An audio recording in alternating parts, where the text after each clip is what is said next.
For more than 6 centuries, the Ottoman Empire stood as one of the most powerful political systems the world had ever seen.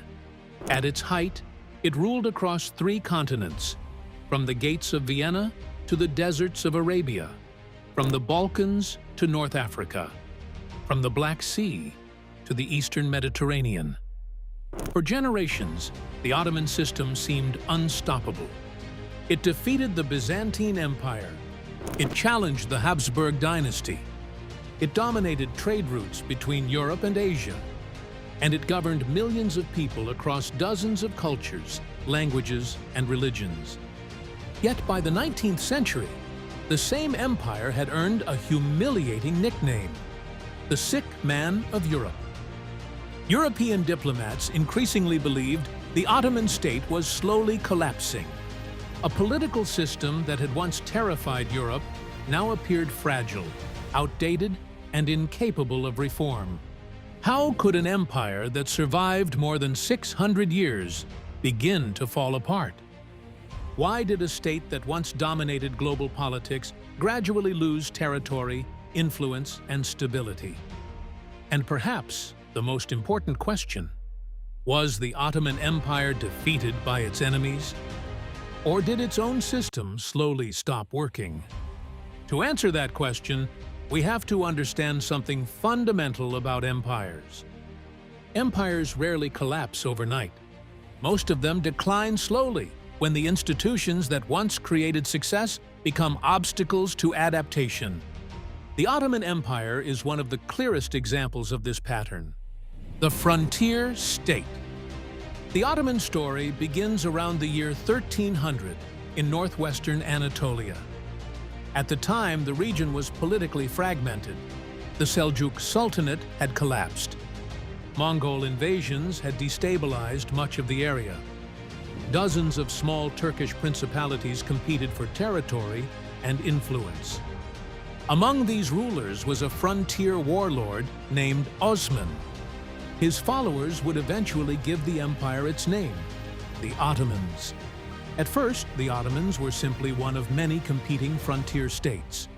What made them different was their location.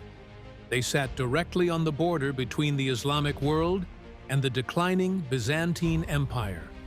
Frontiers create opportunity. Warriors are drawn to them.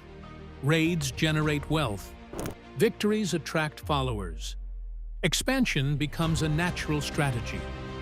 The early Ottomans quickly built a reputation as disciplined fighters and effective leaders. But military strength alone does not create an empire. What made the Ottomans different was the system they built behind their armies. The system that built an empire. Unlike many medieval kingdoms, the Ottoman state avoided creating a powerful hereditary aristocracy. Instead, land technically belonged to the state. Military officers were granted temporary rights to collect taxes from land in exchange for military service. This arrangement was known as the Timar system. Because land was not permanently owned, local elites could not easily create independent power bases. The Sultan remained the ultimate source of authority. This structure gave the empire an unusual level of central control. At the same time, the Ottomans developed one of the most effective military institutions of the early modern world: the Janissaries. These elite soldiers were recruited through the Devshirme system. Christian boys from the Balkans were taken by the state, converted to Islam, and trained for imperial service. Their loyalty belonged directly to the Sultan. The result was something rare for the time: a professional standing army. While many European states still relied on feudal levies, the Ottomans possessed a permanent, disciplined military force.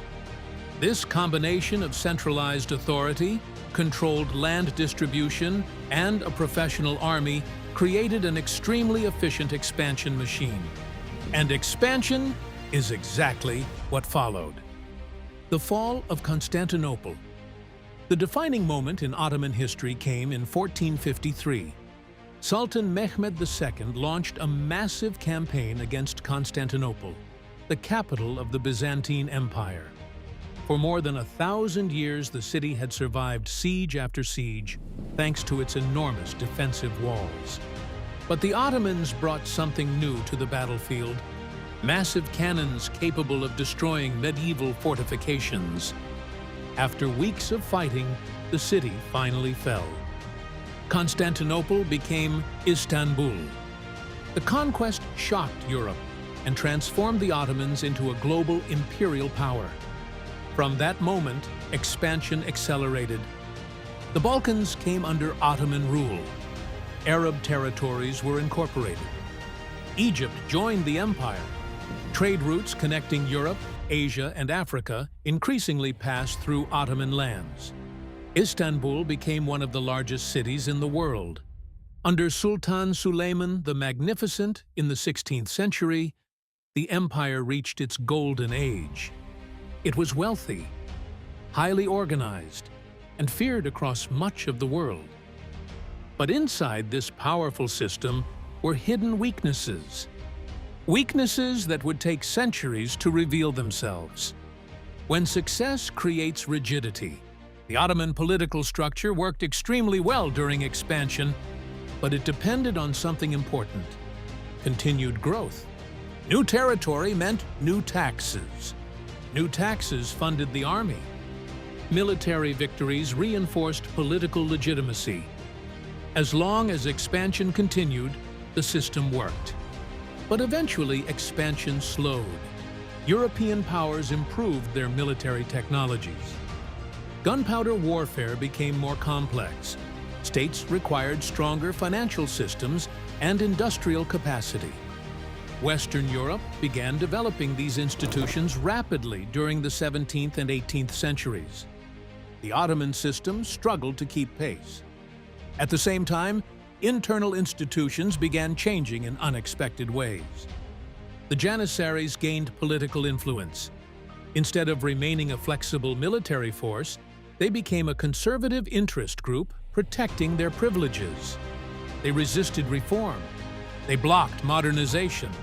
And in several cases, they even overthrew sultans who threatened their power. The army that once guaranteed Ottoman strength now prevented institutional change. The global economic shift.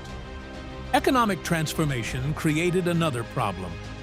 For centuries, the Ottoman Empire benefited enormously from its position between Europe and Asia. Trade along the Silk Road passed through Ottoman territory. Taxes on that trade produced enormous wealth. But during the 15th and 16th centuries, something changed. European sailors discovered new maritime routes. Portuguese ships sailed around Africa. Spanish explorers crossed the Atlantic. Later, the Dutch and British built powerful global trade networks. Trade that once passed through Ottoman lands increasingly moved across oceans. The center of global commerce shifted toward the Atlantic world. Western Europe became dramatically wealthier. The Ottoman Empire slowly lost its strategic economic position. A system built to control land trade routes suddenly found itself bypassed by global maritime commerce. Institutional decay. Another internal change weakened the empire. The Timar system gradually declined. Instead of granting land in exchange for military service, the state increasingly relied on tax farming. Individuals paid the government for the right to collect taxes in a region. In the short term, this generated revenue.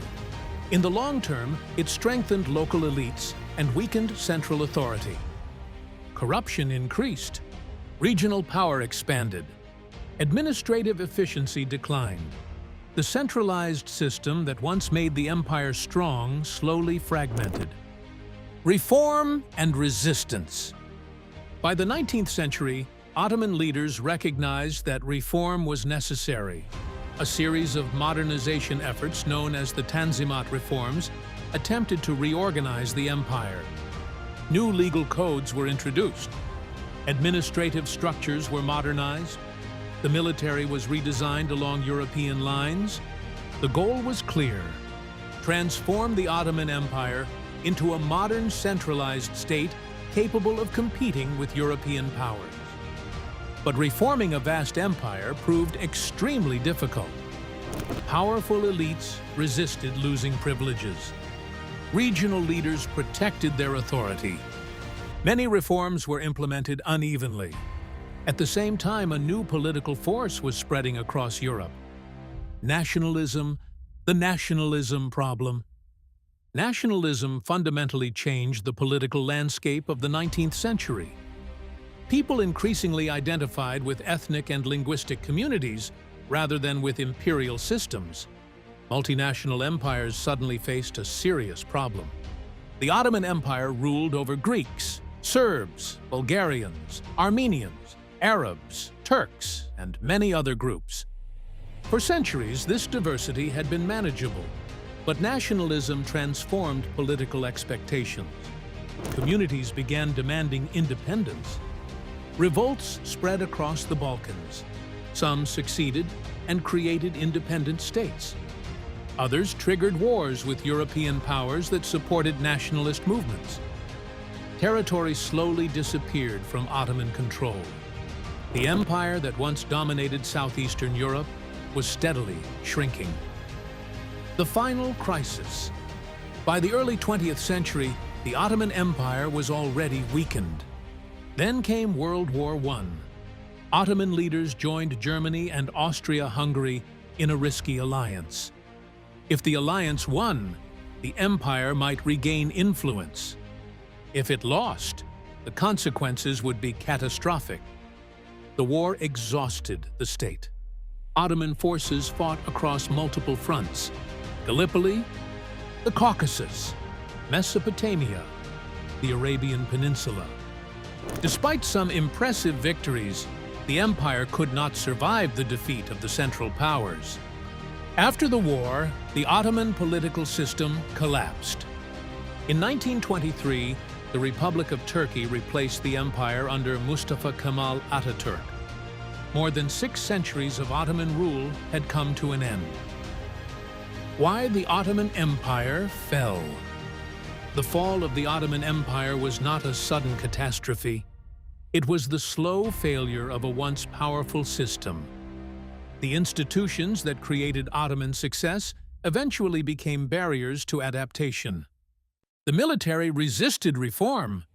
Economic systems became outdated. Political structures struggled to manage nationalist movements. History shows this pattern again and again. Systems rise. They stabilize. They dominate their era. But when the world around them changes, rigid institutions struggle to evolve. The Ottoman Empire was not simply defeated by its enemies. It became a system that could no longer adapt. And when a system stops adapting, decline becomes almost inevitable.